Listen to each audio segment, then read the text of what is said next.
Kia ora mai rā koutou tātou, ko piriki tēnei mihi atu ana kei te whakaaro heu mo te kaupapa korero I tēnei ahi. Ka korero heu mo te Ao Torangapu.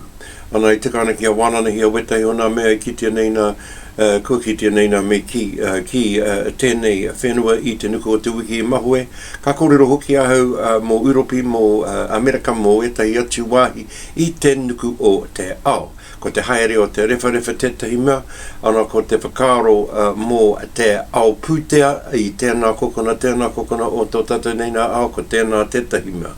Ana ka huri hoki ahu, ki te whakaaro mō te haerena o Donald Trump ki te kōti ki Amerika, ki a whakaaro nia te rariraru mō te kōporehana I kia nei nā ko te Trump Organisation nā.